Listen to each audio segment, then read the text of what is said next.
Здравствуйте, мои уважаемые зрители! На дворе у нас 11 марта, и сегодня мой первый материал будет посвящен не самим боевым действиям, о них мы поговорим в следующем материале, а о том, что происходит вокруг. И вы знаете, вчера случилось очень интересное и знаковое событие. В принципе, оно было ожидаемое, тем не менее, оно случилось именно вчера.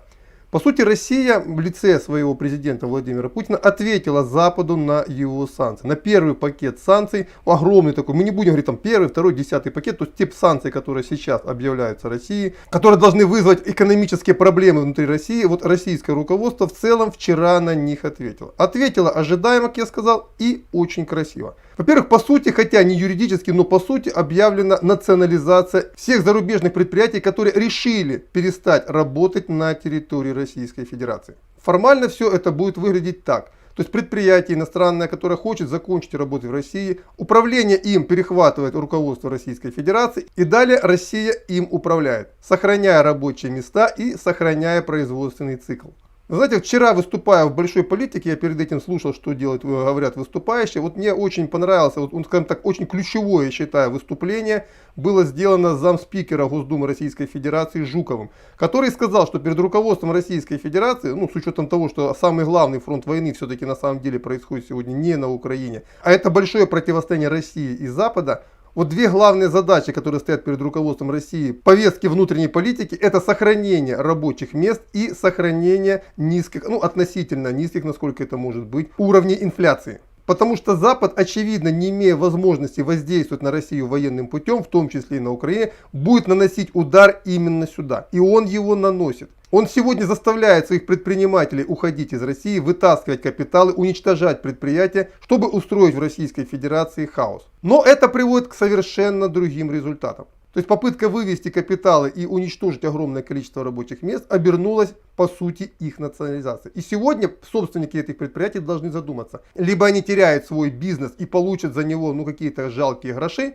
Как говорится, все чисто по рынку. Сколько стоят реально сегодня акции российских предприятий на западных площадках, вот столько они за него и получат. То есть по сути гроши, то есть по сути ничего. И потеряя таким образом контроль над этими предприятиями и свою собственность, либо они продолжают работать в России. Причем некоторые ведущие производители, в том числе и Toyota, уже задумались, а стоит ли им так рисковать. И второе важнейшее решение, которое вчера было принято, я считаю даже еще более важное, это вопрос государственных и не только государственных, но и частных корпоративных долгов. Согласно новым правилам погашения этих долгов, теперь Россия эти долги не погашает. Вернее, она их погашает, но в рублях, и эти деньги концентрируются на счетах российских банков, а конвертировать их можно будет в валюту только после того и за счет того, когда тот же самый Запад разблокирует российские активы. То есть Россия говорит, мы готовы вам вернуть долги за счет тех средств, которые вы у нас арестовали. А с учетом того, что внутренний корпоративный долг Российской Федерации гораздо выше, чем те средства, которые арестовали на Западе и которыми владеют российские банки, в первую очередь Центральный банк, то я даже не знаю, кто от этого решения выиграл. Причем даже чисто в номинале, потому что по разным оценкам суммарная сумма иностранных активов, а также задолженности российских предприятий и государственных учреждений перед западными структурами составляет до 1 триллиона долларов.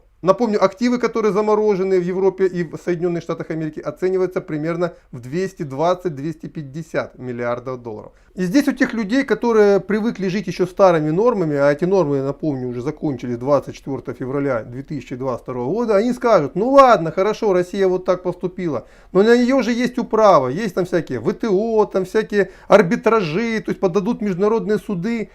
Ребят, вы не поняли самой главной фишки. 24 февраля 2022 года мир переступил в новую эпоху. Того мира, в котором есть всякие международные институции, которые могут на кого-то воздействовать, в данном случае в отношении России, они уже не работают. Россия перестает признавать их юрисдикцию, и таким образом она обретает свой полный экономический суверенитет. То есть никто не может ее сегодня заставить что-то вернуть. Более того, постепенно все экономические отношения с Западом, если эта экономическая война не закончится, будут переходить в нормальные рыночные отношения, без всяких там надстроек. То есть товар, деньги, товар. То есть у нас есть товар, у вас есть деньги. Нравится — покупаем, не нравится — пошли подальше. Деньги мы забираем себе и не храним в ваших институциях. Мы знаем, куда их потратить. И, кстати, в этом отношении тоже очень интересный момент. Люди говорят, вот да, вот там Россия потеряет критический импорт и так далее. Да не потеряет она его. Она просто будет его покупать, но дороже, через всякие там прокладки. Потому что на Западе бабки, они превыше всего. И в том числе те же самые американские бизнесмены, если им это будет сверхвыгодно, а им это будет сверхвыгодно, они будут поставлять в ту же самую Россию критически важные технологии и критически важные товары. Где Россия возьмет за это деньги? А вот здесь мы смотрим на рынке. То есть те товары, которыми Россия сегодня торгует, они в бешеной цене. И те огромные доходы, которые Российская Федерация будет за это получать, пойдут в том числе и на покрытие критического импорта. Просто всего лишь один наглядный пример, как это работает. Разгар холодной войны. Никаких критических технологий в Советский Союз нельзя поставлять. И тут раз, японцы поставляют в Советский Союз новейшие станки с ЧПУ, которые позволяют Советскому Союзу совершить настоящий рывок в строительстве малошумных подводных лодок. Каким образом все это было решено? А как говорится, бабки решают все. И ровно так же будет работать и сегодня. То есть Соединенные Штаты Америки и идущая у них на поводу Европа, по сути, сегодня развязали российскому руководству руки. Вот те структуры, которые экономически сжимали ее на протяжении последних 20 лет, вот со вчерашнего дня этого уже нет. Понятно, что это пока еще не сильно видно, это еще не сильно чувствуется, но очевидно, что это говорит о том, что старый мир уже разрушен. Старая экономическая модель, которая работала в мире, уже разрушена. И в ней начались необратимые процессы. Я на протяжении нескольких материалов говорю, забудьте о старом мире, перестраивайте свою психологию. Уже ничто не вернется назад. И это касается не только Украины, не только России, это касается всех. В том числе и европейцев, и американцев. И о том, как это их уже коснулось и каким образом это коснется их в ближайшее время, мы с вами поговорим уже в следующей части данного цикла, который я планирую сделать ежедневным. И первый утренний материал я буду посвящать именно подобным темам. Вот это то, что я хотел сказать в данном материале. Следующий, как я сказал, будет военная сводка. Там появилось очень много интересных моментов. И об этом мы с вами поговорим уже в следующей части, которая по моим планам должна выйти через несколько часов. До свидания.